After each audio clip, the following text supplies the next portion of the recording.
I was asked recently if my kids were Phillies fans. With some sadness, I conceded that, no, we're Dodger fans. Like, I didn't want them to feel left out when virtually our entire city is celebrating another World Series win, or force them to be the lone kids in their class cheering for the opposing team. At least that's baseball. I've got no compunction when it comes to football. We're Eagles fans, no matter what. Not surprising, this season was an easy one for my kids to become Eagles fans. But beyond all the team's wins this year, do you know what solidified their love for the Eagles the most?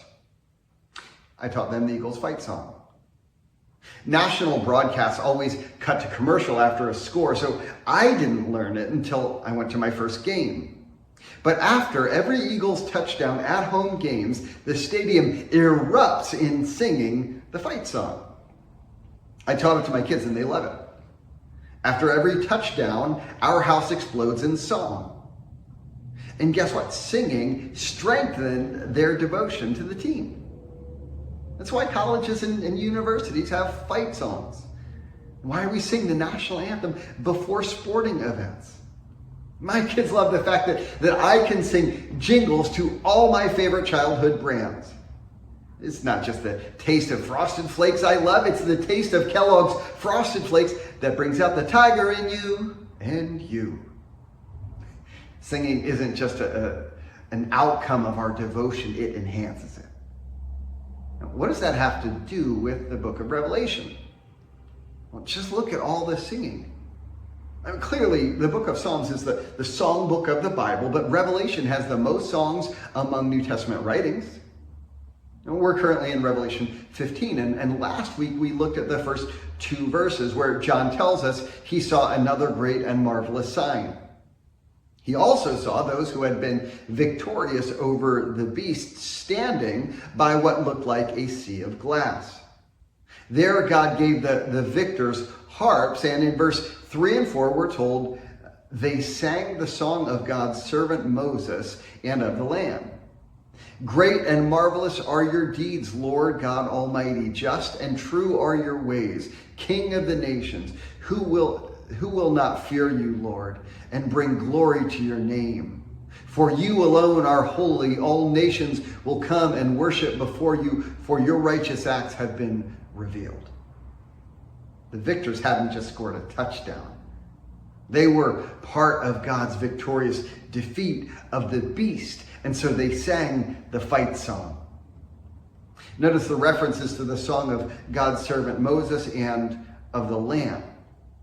As I alluded to last time, the mention of Moses' song goes back to Exodus 15, when God delivered the Israelites through the Red Sea, but brought down the walls of water upon Pharaoh and the Egyptian army. Exodus 15:1 begins, Then Moses and the Israelites sang this song to the Lord. I will sing to the Lord, for he is highly exalted, both horse and driver he has hurled into the sea. I find it interesting that in response to their deliverance, Moses didn't preach a sermon. He composed a song and they sang it together. Why? Because worship, in the form of giving vocal praise to God for the things God has done, is the right natural response to who he is. And in the act of praising God for who he is, we actually tune our hearts and fan the flames of our devotion and affection such that we find God all the more praiseworthy. Isn't it interesting that David, who was described as a man after God's own heart, wrote the majority of the Bible's songbook? Now, of course, he wrote those songs out of his devotion to God, but we ought not discount the real impact that composing and singing were integral in shaping his heart to become one after God's. So, that said, I'll see you Sunday for worship. God bless.